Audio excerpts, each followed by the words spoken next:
தமிழில் முதல் பக்தி சேனல் சாய் டிவி.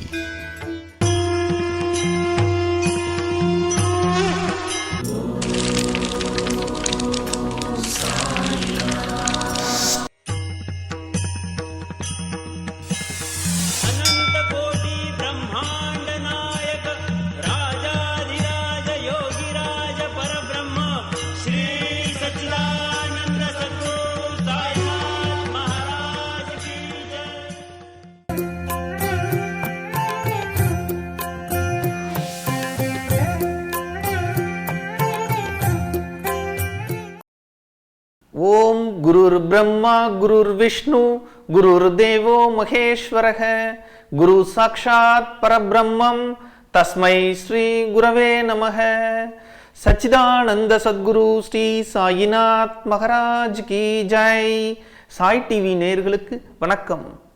நம்ம இந்த ராமச்சந்திர வாமன் மோடக் அவர்களை உத்தியோகத்தில் அவர் செய்து வந்த அரசு பணியில் எவ்வாறு பாபா காப்பாற்றினார் அப்படிங்கிறத பார்க்க இருக்கின்றோம். இப்போ ராமச்சந்திர வாமன் மோடக் அவர்கள் ஒரு சீனியர் கவர்மெண்ட் ஆடிட்டராக நம்ம ஏற்கனவே பார்த்தது போல மேற்கு காந்தேஷ் மாவட்டத்தினுடைய உள்ளாட்சி நிறுவனங்களை தணிக்கை செய்யக்கூடிய உயர் தணிக்கையாளராக இருக்கின்றார். இவர் ரொம்ப நேர்மையானவர். பாபாவின் பக்தர்கள் பெரும்பாலும் அனைவருமே நேர்மை வலியுறுத்தப்படுகின்றது. ஏன்னா பாபாவிற்கு இதுபோல தவறு செய்வதெல்லாம் பிடிக்காது. அதை உணர்ந்தவராக இவர் மிகவும் நேர்மையானவராக இருந்தார். அப்போ இவருடைய நேர்மையினால் சில விஷயங்களில் உயர் அலுவலர்களுடன் இவருக்கு முரண்பாடு ஏற்பட்டது. ஏன்னா இந்த தணிக்கையாளர் பதவி என்பது தணிக்கைகளை செய்யும் பொழுது சில விஷயங்களில் அவர்கள் சில குற்றங்களை கண்டுபிடித்து எழுதும்போது உயர் அலுவலர் ஒருவேளை பாரபட்சமாக நடந்து கொண்டால் இந்த தணிக்கையாளரின் பணியானது இடையூறுக்கு உள்ளாக்கப்படும். ஏன்னா அவங்களுக்கு பிடிக்காது, அவங்க யாரையோ காப்பாற்றணும்னு நினைக்கிறார் அந்த உயர் அலுவலர். ஆனால் இவர் நான் நேர்மையாக இருப்பதை எழுதியே தீருவேன், நான் தணிக்கையில் கண்டுபிடித்த தவறை சுட்டி காட்டாமல் இருக்க மாட்டேன்னு இவர் எழுதிடுறார். அதனால் இந்த உயர் அதிகாரிக்கு இவர் மீது கடும் கோபம். ஆனால் இவர் நேர்மையானவர்.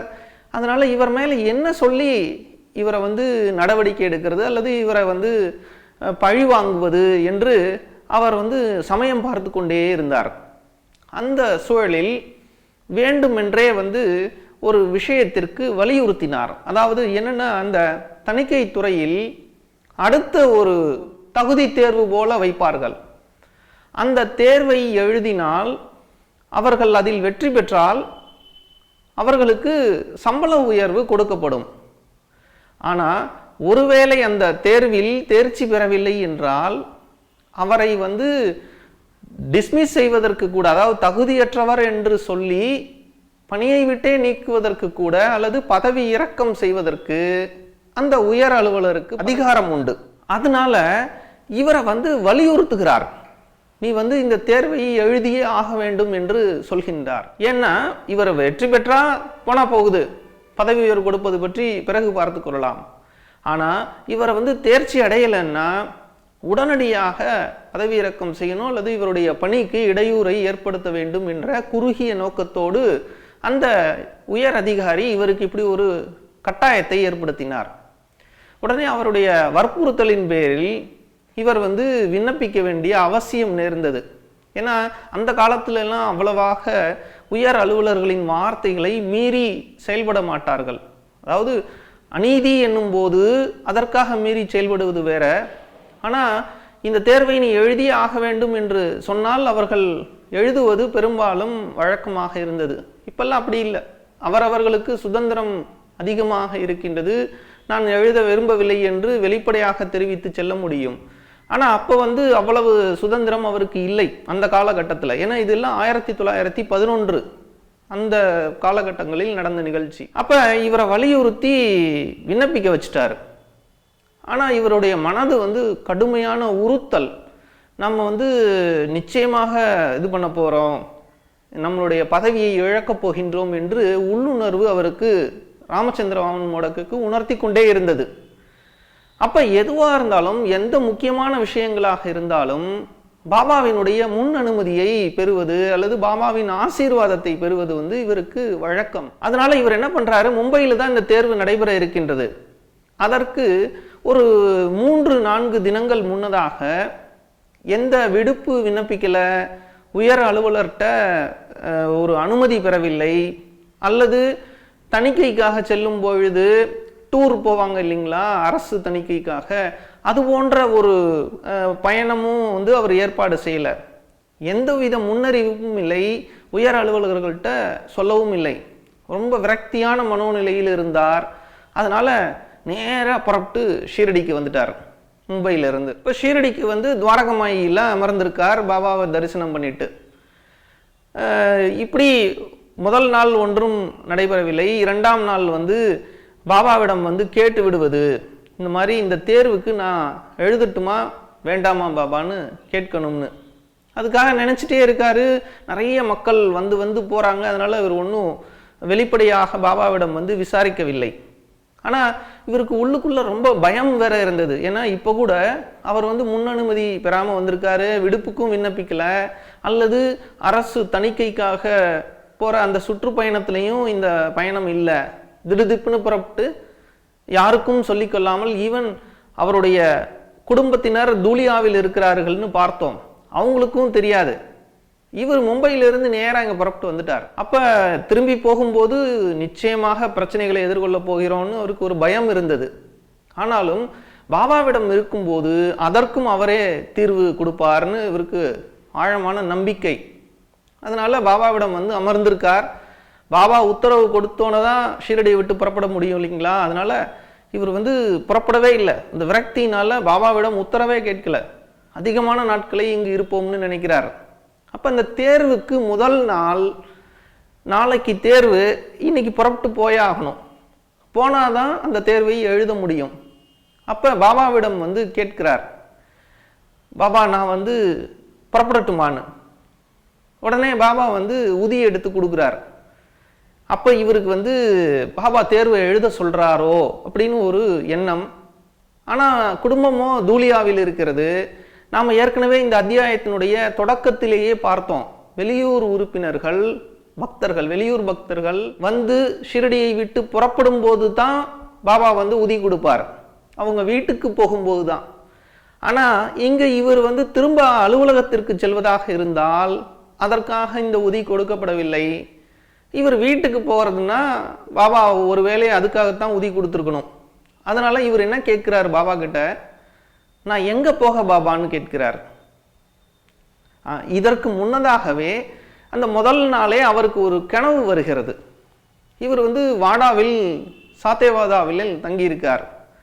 தங்கி இருக்கும்போது அந்த கனவில் இவர் தூலியாவிற்கு, இவருடைய வீட்டிற்கு போகின்றார். போகும்போது இவருடைய இளைய மகள் ஓடி அப்பா எங்கே போனீங்க, உங்களுக்காக நாங்கள் ஆர்வமாக காத்துக்கிட்டு இருக்கோம், நான் தான் உங்ககிட்ட அந்த விஷயத்தை சொல்லுவேன், வாங்க வாங்கன்னு சொல்கிறா. அதுபோல் ஒரு கனவு. இதனுடைய அர்த்தம் என்னவென்று தெரியவில்லை. ஆனால் பாபா தன்னை புறப்படுவதற்கு அனுமதி கொடுக்க போகின்றார்ங்கிறத இவர் புரிந்து கொண்டார். அதன்படி இந்த உத்தரவு கொடுத்தோனே இவருக்கு குழப்பமாக இருந்தது. ஏன்னா மும்பையிலிருந்து சொல்லிக்கொள்ளாமல் வந்திருக்கார். திரும்ப மும்பைக்கு போகணும்னு உத்தரவு கொடுத்தாருன்னா அந்த தேர்வை எழுத சொல்கின்றார் என்று அர்த்தம். அப்படி இல்லை, துலியாவுக்கு போக சொல்லி சொன்னார்னா தேர்வு எழுத வேண்டாம் என்று சொல்கின்றார் என்று அர்த்தம். மனதில் இந்த சங்கல்பத்தை எடுத்துக்கொண்டு பாபாவிடம் கேட்கின்றார், பாபா நான் நாளை ஒரு தேர்வு நடைபெறுவதாக இருக்கின்றது மும்பையில், இப்போ நான் என்ன செய்ய, புறப்படுவதற்கு நீங்கள் உத்தரவு கொடுத்து விட்டீர்கள், நான் எங்கே போகன்னு கேட்டார். தேர்வு இருக்குன்னு சொல்லிட்டு உடனே பாபா சொன்னார், தூலியாவுக்கு போ அப்படின்னார்.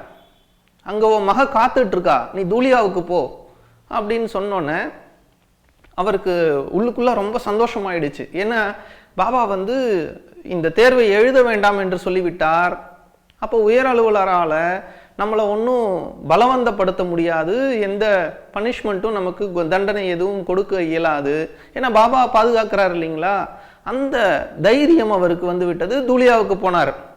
தூலியாவிற்கும் போய்விட்டு அதற்கு பிறகு திரும்பவும் பணிக்கு சேர்வதற்கு மும்பைக்கு வருகின்றார். இப்போ இவ்வளவு நாள் ஒரு விடுப்பு விண்ணப்பிக்காமல் அல்லது இதுபோல் எதுவும் அரசு பணி உயர் அலுவலர்களுக்கு எதுவும் தெரிவிக்காமல் அலுவலகத்தில் இவர் இல்லை. அதனால் பயந்து கொண்டே வருகின்றார். வரும்போது இந்த காரணத்தை வைத்து தன் மீது எதுவும் நடவடிக்கை எடுக்கப்பட்டு விடுமோ அப்படின்னு இவருக்கு ஒரு அச்சம். ஆனால் ரொம்ப ஆச்சரியப்படும் விதமாக இவர் இல்லாததையே யாரும் அங்கு உணர்ந்திருக்கவில்லை. இவர் இதுபோல இத்தனை நாட்கள் இந்த அலுவலகத்தில் இல்லை என்பதையே அவர்களுக்கு தெரிந்ததாக தெரியவில்லை. அது ரொம்ப ஆச்சரியமாக இருந்தது. அதை ராமச்சந்திர வாமன் மோடக் அவர்கள் பாபாவினுடைய பெரிய அருள், அதன் காரணமாகத்தான் தன்னுடைய ஆப்சன்ஸ், தான் இல்லாததை அவர்கள் உணர்ந்திருக்கவில்லை அல்லது அவர்களுக்கு அது புலப்படவில்லை என்று பதிவு செய்துள்ளார். இப்போ இந்த ராமச்சந்திர வாமன் மோடக் இவ்வாறு நிறைய நாட்கள் ஷீரடியிலேயே தங்கி தங்கி இருந்தார். இப்போ இவர் ஒரு முறை இதே போல் தூலியாவிற்கு தன்னுடைய வீட்டிற்கு போகின்றார். இப்போ இவர் உயர் அலுவலர், இவருக்கு வாகனம்லாம் கொடுக்குறாங்க. அதாவது வாகனம்னா கார் கொடுக்காவிட்டாலும் டோங்கா வண்டி இவருக்கென்று தனியாக ஒரு டோங்கா வண்டியை கொடுத்துருக்காங்க. அந்த டோங்கா வண்டியில் இவரும் இவருடைய சமையலரான நம்ம நாராயண் மோத்திராம் ஜனி, நம்ம அவரை பற்றி தான் பார்க்க போகின்றோம் அடுத்தது. இந்த நாராயண் மோத்திராம் ஜனியும் இவரும் சேர்ந்து அந்த டோங்காவில் தூலியாவிற்கு போகின்றார்கள். அலுவல் பணியை முடித்து கொண்டு போகிற வழியில் சோனேகிர் என்று ஒரு பகுதி, அங்கே கோவிந்த் புவா என்று ஒரு பெரிய மகான் இருக்கின்றார். அந்த மகானை தரிசிக்கணும்னு நினைக்கிறாரு. ஆனால் இந்த ஒரு மகானை மாத்திரமல்ல, அந்த மராட்டிய மாநிலத்தில் உள்ள பல்வேறு மகான்களையும் சாது சந்துக்களையும் சென்று தரிசிப்பதில் இந்த ராமச்சந்திர வாமன் மோடக்கிற்கு ஆர்வம் உண்டு. ஆனால் இந்த கோவிந்த் புவாவை சந்திக்கணும்னு நினைச்சாரு. மற்ற மகான்களை எல்லாம் நினைத்தது போலவே அவர்கள்லாம் எப்படி சந்திக்கணும்னு ஆசைப்பட்டாரோ, தரிசிக்கணும்னு ஆசைப்பட்டாரோ, அதை போலவே கோவிந்த் புவாவையும் தரிசிக்க வேண்டும் என்று ஆசைப்பட்டார். ஆனால் போவதற்கான திட்டம் எதுவும் இல்லை.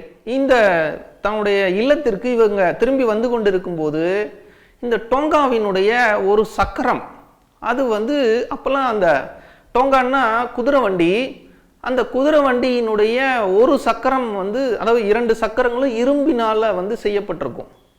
இவர் போன அந்த டோங்காவினுடைய ஒரு சக்கரம் பிளந்து கொண்டது, உடைஞ்சு போச்சு. அப்போ இரும்பு சக்கரம் பிளந்துருச்சுன்னா அதுக்கு மேலே பயணம் தொடர முடியாது.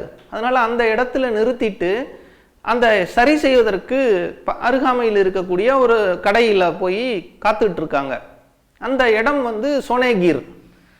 இவர் ஏற்கனவே கோவிந்த் புவாவை தரிசிக்க வேண்டும் என்று மனதில் ஆசை இருந்தது. ஆனால் இப்போ அலுவல் நிமித்தமாக இருக்கிறதுனால இந்த கடைக்கு அருகிலேயே, அதுவும் எதிர்பாராத விதமாக இந்த உடைஞ்சு போச்சு சக்கரம், அதற்காக காத்துட்ருக்கார்.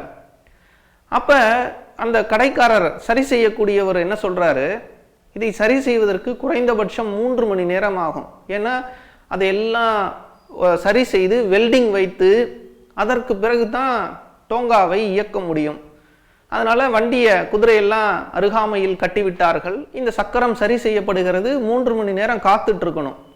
அப்போ அந்த நாராயண் மோத்திராம் ஜனிக்கு அருகாமையில் தானே இந்த கோவிந்த் புவாவினுடைய ஆசிரமம் இருக்கிறது, நம்ம அங்கே போய் அவருடைய தரிசனம் பெற்று வந்தால் என்ன அப்படின்னு சொல்லிட்டு நாராயண் மோத்திராம் ஜனி போகின்றார். போனோடனே கோவிந்த் புவா நீ குளித்து விட்டு வா அப்படின்னு சொன்னார். உடனே நாராயண் மோத்திராம் ஜனியும் அருகாமையில் இருந்த இதில் குளித்து விட்டு மீண்டும் கோவிந்த் புவாவின் ஆசிரமத்திற்கு சென்று தரிசனம் பெறுகின்றார். அப்படி தரிசனம் பெறும்போது அவர் கேட்குறாரு, என்னுடைய எஜமானன் பக்கத்தில் இருக்காரு, இந்த மாதிரி வண்டி நாங்கள் வந்த டோங்கா உடைந்து விட்டது, அதை சரி செய்வதற்காக அங்கு நின்று கொண்டிருக்கிறது அப்படிலாம் சொல்கிறார். சொன்னோன்னே அவரை தரிசனத்திற்கு அழைத்து வரவா அப்படின்னு. உடனே கோவிந்த் புவா சரி அழைத்து வா, ஆனால் குளித்து விட்டு இங்கு வர சொல் என்று சொன்னார். சொன்னோடனே இவர் தன்னோட எஜமானன்ட்ட சொல்கிறாரு, இன்னும் அது 3 மணி நேரங்கும்போது நம்ம அதற்குள்ளே நீங்கள் தரிசனம் கூட நம்ம போய் பார்த்துட்டு வந்துடலாம், அருகாமையில் தானே இருக்குது, நான் போய் பார்த்துட்டு வந்தேன், உங்களை அழைத்து வருவேன் என்று சொன்னபோது சரி என்று சொன்னார்னு சொல்கிறார். சொன்னோன்னே இவருக்கும் சரி அந்த நேரத்தை இதுக்கு பயன்படுத்திக்கலான்னு புறப்பட்டு போகின்றார். அதே போல் கோவிந்த் புவா சொன்னதற்கிணங்க குளித்து விட்டு செல்கின்றார். போன உடனே கோவிந்த் புவா அப்படியே உற்று பார்க்கிறார். இது 1914 நடைபெற்ற நிகழ்ச்சி. இவரை உற்று பார்க்கிறார். உற்று பார்த்துட்டு அவருக்கு தெரிஞ்சு போச்சு இவர் ஷிரடி சாய்பாபாவினுடைய மிகப்பெரிய பக்தர் என்று. அப்ப எவ்வளோ பாபாவின் மீது மிகுந்த மரியாதை, பாபாவும் இவரும், அதாவது கோவிந்த் புவாவும் பாபாவும் ஒன்றிணைந்தவர்கள் என்று காட்டும் விதமாக, ஓ நீ எவ்வளவு பெரிய பொக்கிஷத்தை வைத்திருக்கிறாய், அதாவது அதிக நாட்கள் அங்க ஷிரடியில் தங்கி இருந்ததை குறிப்பிடுகிறார். அப்படி இருந்தும் ஏன் அவற்றை பயன்படுத்தி கொள்ளாமல் இருக்கின்றாய் அப்படின்னு கேட்டார். இவருக்கு இவர் சொல்ற வார்த்தைகள் புரிகிறது. ஏதோ அந்த அந்த ஞானியினுடைய வல்லமை தான் அது.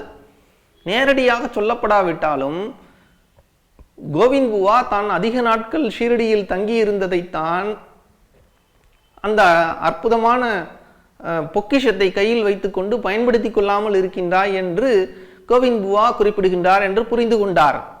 அப்ப கோவிந்த் புவா சொல்றார், சரி சரி நீ நம்ம வீட்டு தானே இதுவும், அதனால நீ வந்துட்டே வா அப்படின்னு சொன்னார். இவருக்கு ரொம்ப ஆச்சரியம். நம்ம வீடு தானே இதுவும்னா ஏற்கனவே இருந்த ஷீரடியும் நம்முடைய வீடு என்று கோவிந்த் புவா குறிப்பிடுகின்றார். அப்படி இவருக்கு ரொம்ப ஒரு இனம் புரியாத ஒரு மகிழ்ச்சி. பாபாவிடம் எப்படி அமர்ந்திருக்கும் போது ஒரு சந்தோஷத்தை உணர்ந்தாரோ, எல்லா பக்தர்களும் எப்படி ஒரு பாதுகாப்பான சூழலை உணர்கின்றார்களோ, அதே போன்ற உணர்வை இவர் கோவிந்த் புவாவின் முன்னிலையில் பெற்றார். அப்பதான் இவர் சொல்றார், கோவிந்த் புவாவும் சாய்பாபாவும் வேறு வேறல்ல, ஞானிகளுக்குள் ஒரு பெரிய தொடர்பு இருக்கின்றது அப்படின்லாம் நினைத்தார். அப்ப கோவிந்த் புவா ஒன்று சொல்றார், நீ எனக்கு பிக்ஷை அலி அப்படின்னு சொன்னார், அதாவது சாப்பாடு கொடு அப்படின்னு. உடனடியாக இவர் அந்த சாப்பாடு செய்து கோவிந்த் புவாவிற்கு அளிப்பதற்கான ஏற்பாடுகளை செய்கின்றார். அதற்காக பூரி எல்லாம் செய்கிறாங்க. பூரி செய்யப்படுகிறது. இவர் அதுக்கான தொகையை கொடுத்துடுறாரு, தயாரிக்கிறார்கள். பூரி தயார் செய்து சமர்ப்பிக்கப்படும் போது என்னோடு அமர்ந்து சாப்பிடுவான்னு இவர் உட்கார வைக்கிறார்.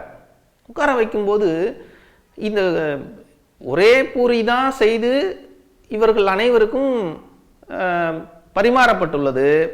ஆனால் கோவிந்த் புவா என்ன பண்றாரு, அந்த தண்ணீரை புரோக்ஷிப்பது போல இது பண்ணுவதற்காக அருகில் வைக்கப்பட்டிருந்த நீரை, அந்த உத்தரணியை கையில் எடுத்துக்கிறார்.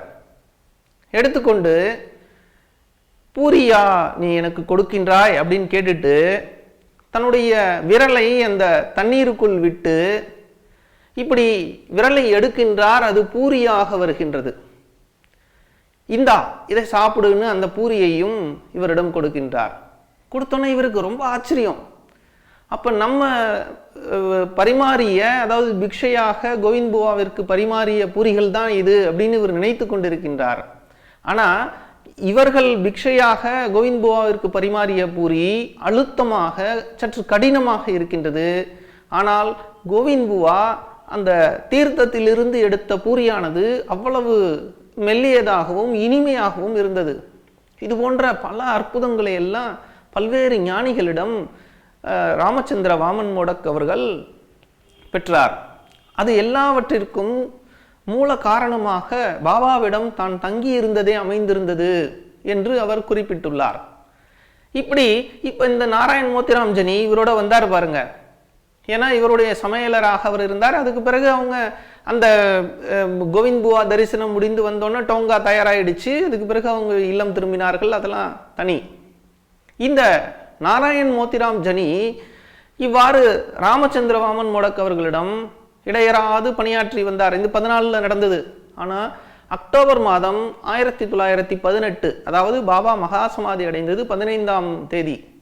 அதற்கு சில தினங்கள் முன்னதாக தன்னுடைய தாயாரோடு முதலாக இவர் வருகிறார், நாராயண் மோத்திராம் ஜனி. வரும்போது பாபா மோத்திராம் ஜனியினுடைய தாயாரை பார்த்து அப்படியே பூடகமாக சில வார்த்தைகளை பேசுகிறார். என்ன சொல்றாரு, இப்பொழுதிலிருந்து நமக்கும் இந்த அடிமை உத்தியோகத்திற்கும் சம்பந்தமே இல்லை. இனி போதும் இந்த ஏவலால் உத்தியோகம், இனி இந்த ஏவலால் உத்தியோகமே வேண்டாம், சொந்தமாக நாம் தொழில் தொடங்குவோம், சுதந்திரமான வியாபாரம் இதை விட நன்றாக இருக்கும் அப்படின்னு சொல்றார். இதை அந்த அம்மாவை பார்த்து சொல்றார். ஜனியோடைய, நாராயண் மோத்திராம் ஜனியினுடைய தாயாரை பார்த்து பூடகமாக இதை சொல்றார். சொன்னோன்னே இதை புரிந்து கொண்டார்கள்.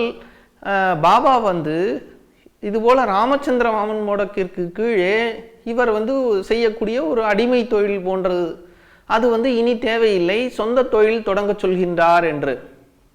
இதை சொன்னோன்னே நாராயண் கிட்ட அவங்க அம்மா சொல்றாங்க, பாபா இப்படி சொல்றாருன்னு. நாராயண் மோத்திராமுக்கும் இது புரிந்தது. அதற்கிணங்க பாபாவின் ஆணைக்கு கீழ்ப்படிந்து அவர்கள் அவர் அந்த வேலையை விட்டாரு.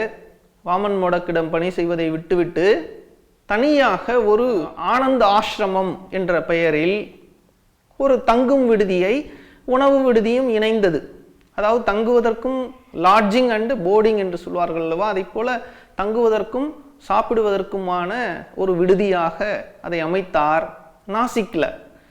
அந்த ஆனந்த ஆசிரமம் மிகுந்த வரவேற்பை பெற்றது. பாபாவின் ஆசிகளோடு தொடங்கப்பட்டது இல்லையா, அதனால ஏராளமாக அது அவருக்கு நல்ல பெயரையும் புகழையும் பெற்று தந்தது. அந்த ஆனந்த ஆசிரமம் நன்கு நடைபெற்றது. அது நாசிக்கில் இன்றளவும் இருக்கிறது. ஆனால் பிற்காலத்தில் நாராயண் மோத்திராம் ஜனி இந்த லீலைக்கு பிறகு அதிக காலம் உயிர் வாழ்ந்திருக்கவில்லை. ஒரு சில ஆண்டுகள் தான் அவர் இருந்தார். ஆனால் அதற்கு பிறகு அவருடைய குடும்பத்தினர் சில இன்னல்களை எதிர்கொண்டனர். அதை பற்றி எல்லாம் நம்ம அடுத்து பார்க்க போகின்றோம்.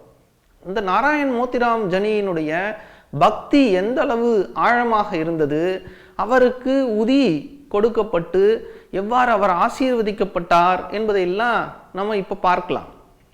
இந்த நாராயண் மோத்திராம் இவ்வாறு சொன்னோன்னே விட்டுட்டு ஆனந்தாசிரமம் ஆரம்பித்து ரொம்ப நல்லா நடந்தது. இதில் என்ன பெரிய வேடிக்கை அல்லது ஒரு வினோதம் என்ன அப்படின்னா, பாபா இந்த வார்த்தைகளை சொல்லும் பொழுது பூடகமாக இப்படி சொன்னார். ஆனால் அந்த காலகட்டத்தில் பாபாவின் உடல்நிலையே படுத்த படுக்கையாக இருந்தார். பாபா செப்டம்பர் மாத இறுதியிலிருந்தே அவருக்கு ஜுரம் ரொம்ப உடல் தளர்வுற்று நலிவுற்று இருந்தார். அந்த காலகட்டத்தில் அவர் இப்படி சொல்றார். அதுவும் ரொம்ப உரத்த குரலில் சொன்னார். அவர் அப்படியே பேச முடியாத நிலையில் படுத்திருக்கக்கூடியவர் உரத்த குரலில் இப்படி சொன்னார், அடிமை தொழிலுக்கும் நமக்கும் என்ன சம்பந்தம், போதும் இந்த ஏவலால் உத்தியோகம் அப்படின்னு உரத்த குரல்ல சொன்னார். இது நாராயணனுடைய மனதில் ஆழமாக பதிந்து விட்டது. ஏன்னா பாபா அமைதியாக இருக்காரு, எதுவும் பேச முடியாத சூழல் போல தோன்றுகிறது. ஆனால் அழுத்தம் திருத்தமாக உறக்க சொன்ன இந்த குரலை கேட்டு அவர் திடுக்கிட்டு போய் தான் உடனடியாக இந்த முடிவை எடுத்தாங்க. அப்படி அவருக்கு பாபாவின் மீது நம்பிக்கை ஸ்திரமாகியது. எந்த அளவிற்கு ஸ்திரமாகியது என்றால், பாபாவின் பெயரை சொல்லி நாம் ஒன்றை செய்தால் நிச்சயமாக பாபா அதை வெற்றியடைய செய்வார் என்று அந்த அளவிற்கு ஆழமான நம்பிக்கை அவருக்கு ஏற்பட்டது. அது என்ன? அப்ப எந்த லீலையை பாபா நடத்தி அவருக்கு அந்த நம்பிக்கையை மேலும் ஸ்திரப்படுத்தினார்? ஒரு தேல் கடிக்கு எவ்வாறு அது பாபாவின் உதி இல்லாத போதும் உதியாக கருதிய உடனேயே எப்படி அது பலன் அளித்தது? அப்புறம் ஒரு பாந்திரா மனிதனினுடைய மகளினுடைய பிளேக் நோயை பாபா எவ்வாறு உதியின் மூலமாக குணமாக்கினார்? இது போன்ற பல்வேறு லீலைகளை எல்லாம் நாம் இனிவரும் நிகழ்ச்சியில் காண்போம். ஸ்ரீ சாயியை பணிக. அனைவருக்கும் சாந்தி நிலவட்டும். ஜெய் சாய்ராம்.